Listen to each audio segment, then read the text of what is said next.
A major new claim out of Kyiv. Ukraine says it has solved the mystery of the drones harassing Europe. According to Ukrainian intelligence, those drones aren't coming from Russian air bases, but they're coming from the sea, from Moscow's so-called shadow fleet of oil tankers. If true, it opens up a new front in Russia's hybrid war, one that's sailing right off of Europe's coast. I'll have the details.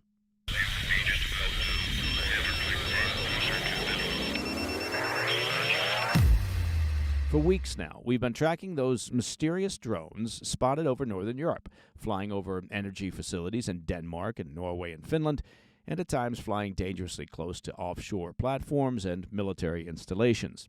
Governments have been struggling to pin down exactly where they're coming from, until now. Ukraine says it has solved the mystery. President Zelensky claims that Russia is using its so-called shadow fleet of oil tankers not just to move sanctioned crude, but to launch drones and conduct sabotage missions across Europe. In a statement following a briefing with his foreign intelligence chief, Zelensky said, quote, "Currently, Russians are using tankers not only to earn money for the war, but also for reconnaissance and sabotage activities." That accusation marks a major escalation in the information war between Moscow and Kyiv, and if true, exposes an entirely new front in Russia's campaign against Europe. Now, to be clear, there's no public confirmation yet from NATO or European intelligence agencies that drones are being launched directly from ships. But the claim fits a pattern we've been watching closely here on the PDB, a series of unexplained drone flights that began in late September and have intensified over the past few weeks. Authorities in Denmark and Norway have reported unidentified drones near offshore oil and gas facilities in the North Sea. Finland's Air Force scrambled jets twice last week after radar tracked small, low-flying objects approaching its southern coastline. In one case, drones were seen near a restricted naval base. Now, to date, nobody has claimed responsibility for the drones, but investigators say their flight patterns and speed suggest military-grade technology, and European nations have been quick to point the finger at Moscow. And that brings us to Russia's shadow fleet. It's a network of hundreds of aging oil tankers that Russia relies on to secretly move its crude around the world, dodging Western sanctions. The ships often operate under flags of convenience, owned through shell companies registered in places like Liberia and Panama. Many of them sail with transponders turned off and use false manifests in order to disguise their routes. Western analysts have long suspected that Moscow uses these vessels for more than smuggling oil. They've been linked to surveillance runs near European ports and suspected electronic interference in the Baltic. What's new and alarming is Ukraine's assertion that the ships have become launch platforms for reconnaissance and sabotage drones. One tanker in particular, the Boracay, has drawn attention after Danish officials tracked it operating erratically near drone sighting zones in late September. French authorities have since detained the ship's captain and crew for questioning after the vessel docked in Marseille. Investigators reportedly found equipment that could be used for signal transmission, though not necessarily drone control. European Commission President Ursula von der Leyen said this morning that Russia's hybrid operations, cyber attacks, propaganda, energy pressure, and now possible maritime sabotage amount to what she called a, quote, gray zone campaign against Europe. Danish defense officials echoed that concern, describing this wave of activity as, quote, the most sophisticated hybrid operation since the Cold War. For Moscow, it's plausible deniability at sea.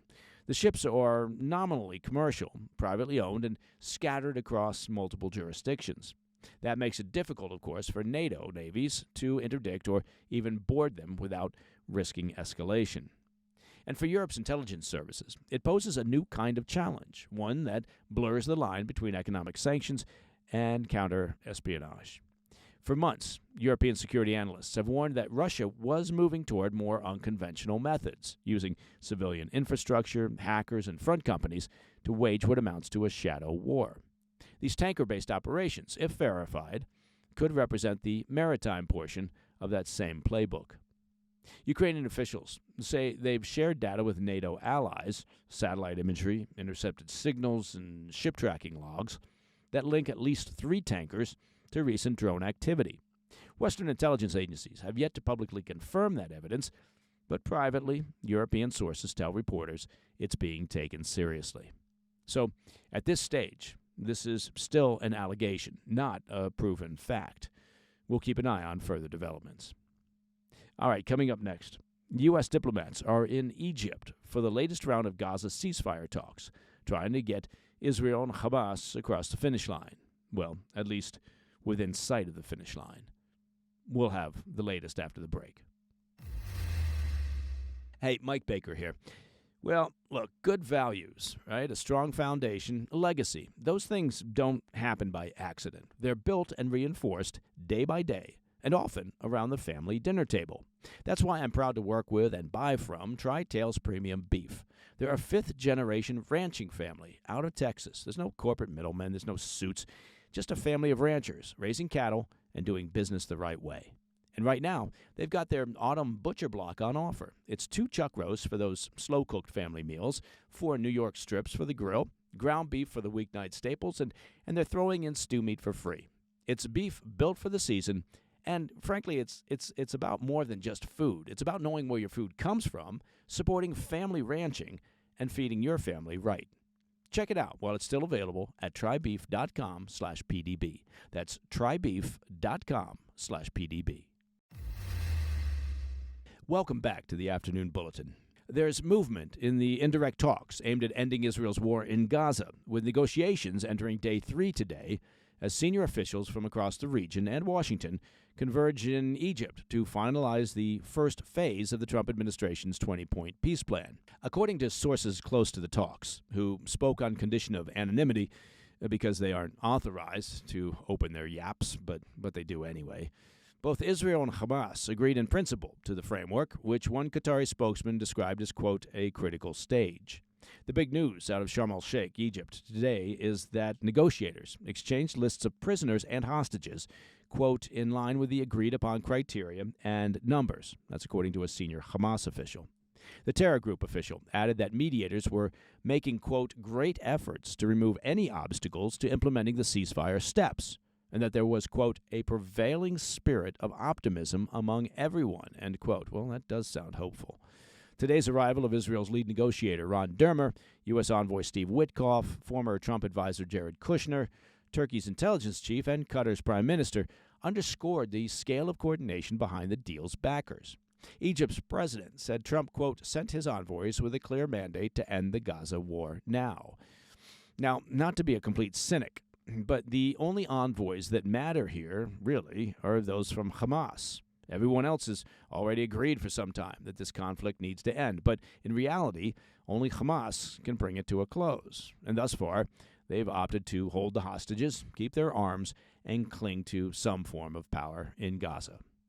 Trump is referring to the ceasefire framework as, quote, a real chance at peace, but warning that, quote, all bets will be off if Hamas drags its feet.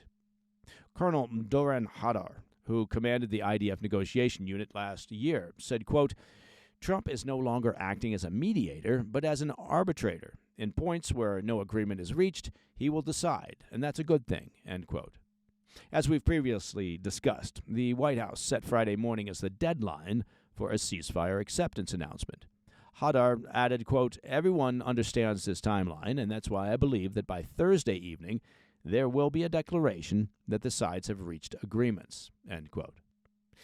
Now, fueled by the day's momentum of exchanging lists of prisoners and hostages, Egyptian officials confirmed that delegations further exchanged notes to hammer out the final disputes over sequencing and security in the enclave. Turkey, like Qatar, provides a safe haven for Hamas political leadership, and Trump recently pressed Turkish President Erdogan to use that leverage in pushing the peace talks forward. Erdogan told reporters today, quote, I promptly got in touch with our interlocutors on this matter. Hamas told us it is ready for peace and negotiations. But despite the progress, the peace deal is obviously not secured yet. And again, here I am being the cynic. We've heard optimistic statements on many occasions from mediators during the past couple of years. Hopefully this time, their optimism is rewarded. But questions remain unresolved. Above all, the terms of Hamas's disarmament and the extent of Israel's withdrawal. Israeli Prime Minister Netanyahu has insisted that the IDF will remain, quote, deep inside Gaza until every hostage is released, while Hamas demands guarantees that Israel will not resume fighting once all the hostages are freed, with the hostages, of course, being the terror group's only bargaining chip. Sources close to the negotiators say the indirect discussions now center on maps detailing Israel's phased withdrawal and security guarantees anchoring both sides' commitments.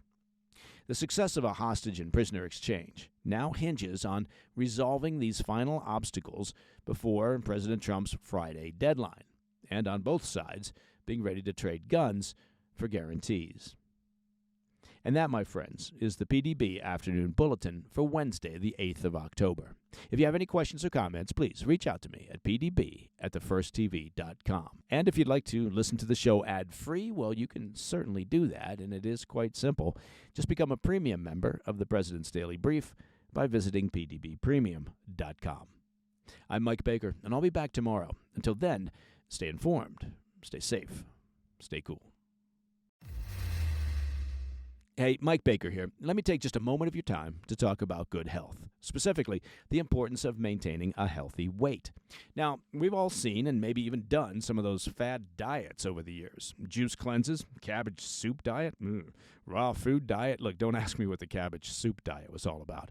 Now, that constant losing and gaining of weight is what doctors call weight cycling. Half of Americans do it, and if you do it enough, you can be at risk of diabetes, liver damage, heart attack, and more. Weight cycling is when you lose 10 pounds or so, but then you put the pounds back on, plus a couple more. That puts tremendous strain on your organs and can lead to serious health issues. The bottom line is most people need help to stop weight cycling. And now here's a great way to do it. The product is called Lean. That's Lean. Non-prescription Lean was created by doctors, and it's an oral supplement, not an injectable. And the science behind Lean is impressive. Its studied ingredients target weight loss in 3 powerful ways. Lean helps maintain healthy blood sugar, it helps control appetite and cravings, and it helps burn fat by converting it to energy. And burning fat, well, that helps keep the weight off. If you want to lose meaningful weight at a healthy pace and keep it off, add Lean to your diet and exercise lifestyle. Get 20% off when you enter PDB at takelean.com. That's code PDB at takelean.com. Hey, thanks for tuning in. If you enjoyed this video, don't forget to hit that like button and leave a comment, a really positive, nice, and kind comment. That would be appreciated. And if you're not already subscribed to our channel, make sure to subscribe and turn on notifications so you don't miss any of our daily updates.